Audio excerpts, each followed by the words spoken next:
Welcome to another in our Sacred Calendar series. On the 6th of January, the 12th day of Christmas, the Western Church celebrates a feast it calls Epiphany. The Eastern churches celebrate a feast they call Theophany. With me today is Dr. Mary Cunningham, who's going to talk us through this feast of the 6th of January. Welcome, Mary. Thank you. Mary, many people listening to this everyone has heard of the 12th day of Christmas because, we have the 12 days of Christmas, and my true love said to me and all the rest of it, and we all remember all of that. Some people will know the word Epiphany, which is always the first word that any Western theologian says about Epiphany is, Epiphany means manifestation. Can you tell us about the feast of the 6th of January in the Eastern churches? Yes, well, to begin with the title, Epiphany is also a valid name for this feast, meaning manifestation, as you said. Theophany is simply more precise. It means God is manifested. And the big difference between the Orthodox and the Western celebration of this feast is that for the Orthodox Church, it represents, and it is a celebration primarily of Christ's baptism in the Jordan. Originally, it seems that Christmas, or the Nativity of Christ, and his baptism were both celebrated on this date in the East. Then the practice of celebrating the Nativity spread from Rome eastwards, and the 25th of December took the place for Christmas, leaving the baptism for the 6th of January. And that's how it has remained. But in a way, the two messages are related.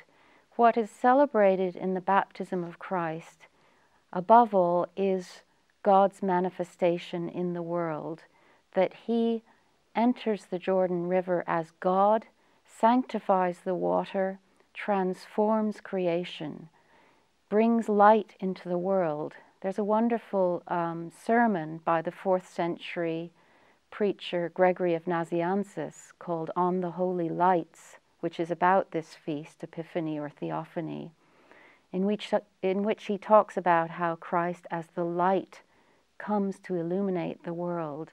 So there's a wealth of symbolism in the hymns and sermons that surround this feast. And one of the major events that takes place in the course of the feast is a celebration which is called the Great Blessing of the Waters. This takes place twice in the course of the feast, both on the day before. If there's a liturgy celebrated on that day, it will be done after the liturgy.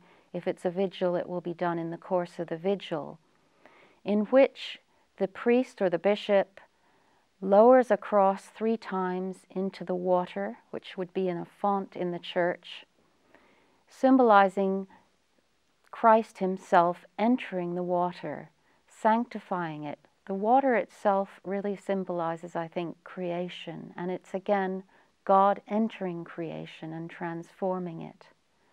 The next day, after the liturgy or the Mass, the practice is usually to go out of the church to the nearest big body of water, whether it's a river or a seashore or a spring or a lake, where the ceremony is done again, but this time the officiating bishop or priest will lower the cross or plunge it into that living water. Sometimes I've seen it done, you have to hang the cross on a piece of string and drop it into the water so it can be lifted out again. If it's in an icy country like Russia, the ice sometimes has to be broken, so it can be quite a dramatic celebration. After this has taken place, that sanctified water is used for baptisms, and many people will bring a small vessel in which to carry some water home with them to bless their houses or to keep the water for healing purposes. It really is blessed water blessed and transformed not by the priest or the bishop, but by Christ himself, as in all other mysteries of the Church.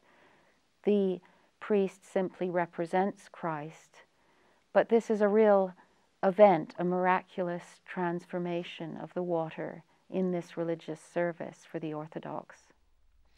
So, as you're presenting the feast, it's really a meditation on the phrase found in the Gospels, "This is my beloved Son with whom I am well pleased." That's right. It's not simply the historical recollection, as in the West, where it's just the magi, the astrologers, the wise men, the kings, as they eventually become in the West, coming from the East and presenting gifts to the newborn babe.